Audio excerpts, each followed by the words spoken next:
जागो हे मानव जागो।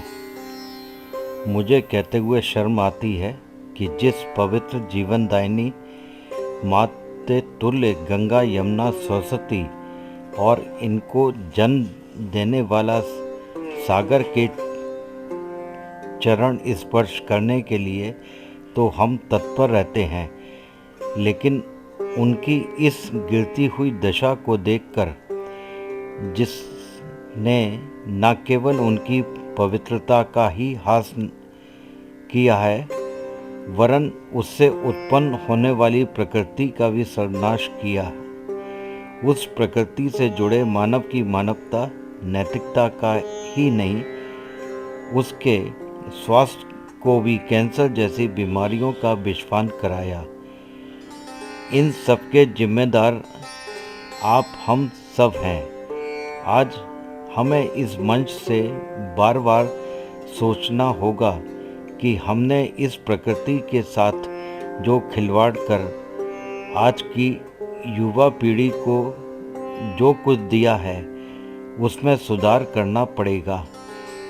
अगर इसे ना रोका गया तो हमारी अर्थी को कंधा देने वाला भी कोई ना बचेगा। आज जिस देश में धरती जैसी माँ का आदर नहीं और पिता तुल्य वृक्षों का सम्मान नहीं, उसका हश्र क्या होगा।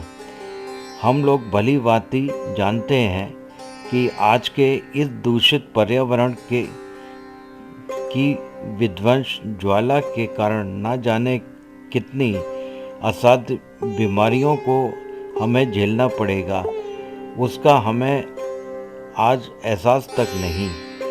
अगर जानते भी हैं तो समुद्र में एक बूंद के बराबर, और उस पर यह तुर्रा है कि हमसे बड़ा ज्ञानी कोई नहीं है। ये विकसित देश घमंड के वशीभूत होकर अपने ज्ञान चक्षुओं पर विराम लगाते हुए क्योटो एग्रीमेंट का परिपालन नहीं कर रहे हैं, क्योंकि इससे उनकी अर्थव्यवस्था को खतरा है, जिसकी प्रतिक्रिया के प्रतिकूल प्रभावों को आज समस्त मानव जाति भोग रही है और अपना भूत, वर्तमान और आगे आने वाले भविष्य को कष्टदायक बना रही है। श्रीमद् भगवत गीता के 3 अध्याय के 14वें श्लोक का सार है, क्योंकि संपूर्ण प्राणी अन्न से उत्पन्न होते हैं और अन्न की उत्पत्ति वृष्टि से होती है तथा वृष्टि यज्ञ से होती है और वह यज्ञ कर्मों से उत्पन्न होने वाला है।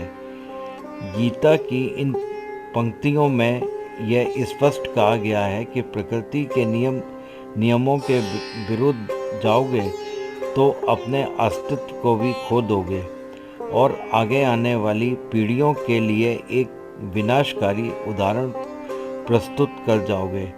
जैसा कि भगवान शिव ने भस्मासुर को वरदान दिया और उसने सीधा उस वरदान का उपयोग उन्हीं पर किया, इसी प्रकार यदि विज्ञान की प्रगति के बढ़ते हुए विभिन्न आयामों का ज्ञान अगर गलत हाथों में चला गया तो वह दिन दूर नहीं जब हम अपनी पीढ़ी का अंत अपनी आँखों के सामने खुद देख लेंगे। आइए हम सब इस बात का संकल्प करें कि वृक्ष लगाने से उत्तम लोक की प्राप्ति होती है।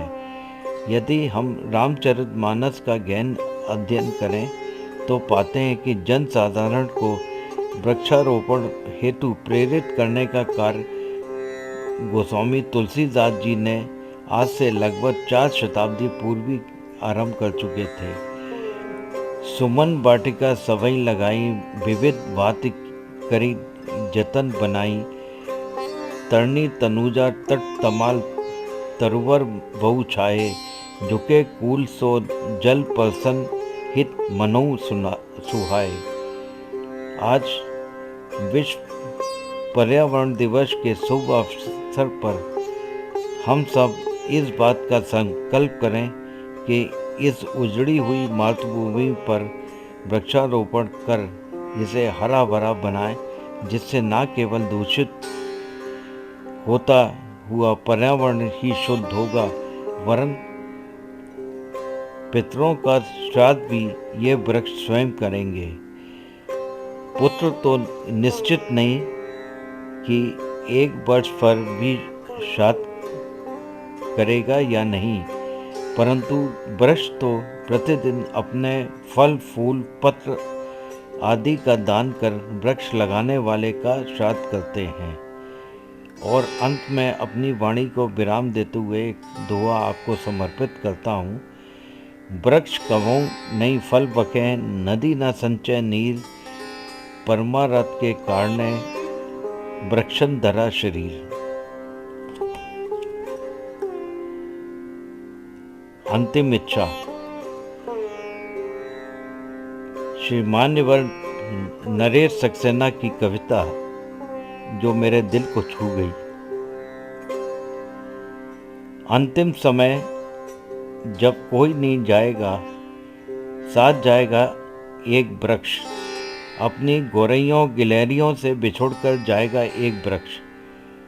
अग्नि प्रवेश करेगा वही मुझसे पहले, कितनी लकड़ी लगेगी शमशान की ढाल वाला पूछेगा। गरीब से गरीब भी 7 मन तो लेता ही है। लिखता हूँ अंतिम इच्छाओं में कि बिजली के दागर में हो मेरा संस्कार, ताकि मेरे बाद एक बेटे और एक बेटी के साथ एक वृक्ष भी बचा रहे संसार में।